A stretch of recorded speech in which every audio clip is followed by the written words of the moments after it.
पूतना वध भगवान श्री कृष्ण की बाल लीलाओं में एक अत्यंत महत्वपूर्ण घटना थी। इसके बाद गोकुल में उनके जीवन में कई चमत्कारी और रोमांचक घटनाएं घटित हुई, जिन्होंने न केवल उनके दिव्यता का प्रमाण दिया बल्कि गोकुल वासियों के जीवन को भी बदल दिया। आइए विस्तार से जानते हैं कि पूतना वध के बाद क्या क्या हुआ। पूतना वध के बाद गोकुल में उत्सव पूतना जैसी विशालकाय राक्षसी को बाल कृष्ण ने अपने चमत्कारी स्पर्श और दिव्य शक्ति से पराजित किया। जब पूतना मरी तो उसका असली रूप एक भयानक राक्षसी के रूप में प्रकट हुआ। गोकुल वासियों ने देखा कि कैसे एक छोटे से बालक ने उस भयंकर राक्षसी का अंत कर दिया। इस घटना के बाद गोकुल वासियों में भगवान कृष्ण के प्रति श्रद्धा और विश्वास और भी बढ़ गया। सभी ने इसे एक चमत्कार माना और गांव में उत्सव मनाया। नंद बाबा ने पूरे गांव के लोगों को भोजन कराया और भगवान की कृपा के लिए पूजा अर्चना की। पूतना वध के बाद श्री कृष्ण का बाल्यकाल और भी अधिक चुलबुला हो गया। वह अपनी तोतली बोली और शरारतों से गोकुल वासियों का दिल जीतने लगे।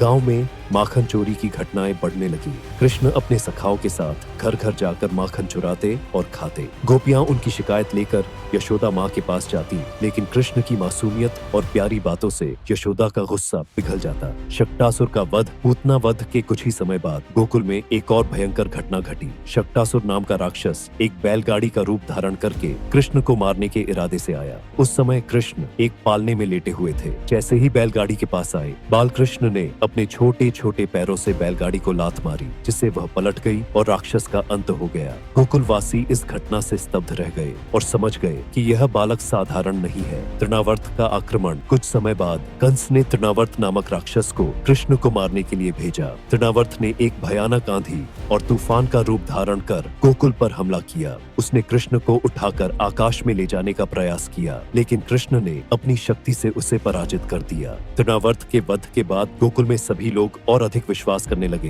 कि कृष्ण कोई साधारण बालक नहीं बल्कि स्वयं ईश्वर का अवतार है। बाल कृष्ण की माखन चोर लीला, पूतना वध और अन्य राक्षसों के वध के बाद कृष्ण ने अपनी बाल लीलाओं से सभी को आनंदित करना शुरू किया। वह अपने सखाओं के साथ माखन चोरी करते और गोपियों को परेशान करते। गोपियां कई बार उन्हें पकड़ने की कोशिश करती, लेकिन वह हमेशा चतुराई से बच निकलते। एक दिन गोपियों ने माखन को ऊंचाई पर टांग दिया ताकि कृष्ण उसे न चुरा सके, लेकिन कृष्ण ने अपने सखाओं के साथ मिलकर एक मानव पिरामिड बनाया और मटके को तोड़ दिया। यशोदा माँ का ब्रह्मांड दर्शन। पूतना वध के बाद एक और महत्वपूर्ण घटना तब घटी जब यशोदा माँ ने कृष्ण को मिट्टी खाते हुए देखा। उन्होंने गुस्से में कृष्ण से मुंह खोलने को कहा। जैसे ही कृष्ण ने अपना मुंह खोला, यशोदा ने उसमें पूरा ब्रह्मांड देखा। यह घटना यशोदा माँ के लिए एक अद्भुत अनुभव था। उन्होंने समझ लिया कि उनका पुत्र कोई साधारण बालक नहीं है, लेकिन उनकी ममता ने इस तथ्य को स्वीकार नहीं किया। कालिया नाग का दमन। पूतना वध के बाद कृष्ण की प्रसिद्ध लीलाओं में से एक थी कालिया नाग का दमन। यमुना नदी में से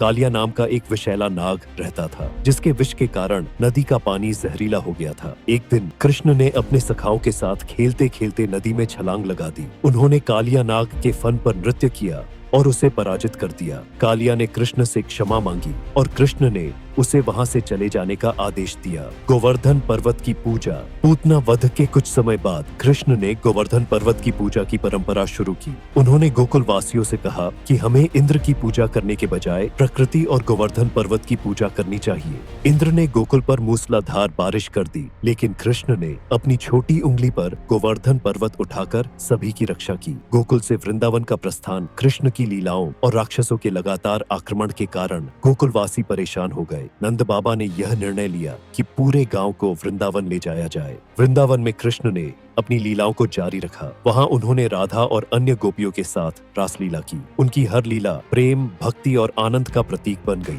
कंस का भय और अघासुर वध। कृष्ण की बढ़ती महिमा से कंस और अधिक भयभीत हो गया। उसने अघासुर नामक राक्षस को कृष्ण और उनके सखाओं को मारने के लिए भेजा। अघासुर ने एक विशाल अजगर का रूप धारण किया और कृष्ण के सखाओं को निगलने की कोशिश की। कृष्ण ने अपनी शक्ति से अघासुर का वध किया और अपने सखाओं को बचाया। निष्कर्ष, पूतना वध के बाद श्री कृष्ण ने अपने बाल्यकाल में अनेक लीलाएं की। उनकी शरारतें जहां गोकुल वासियों के लिए आनंद का कारण थी, वहीं उनके चमत्कार और राक्षसों के वध ने यह सिद्ध कर दिया कि वह स्वयं भगवान का अवतार है। उनका हर कार्य मानवता के लिए एक प्रेरणा और संदेश था।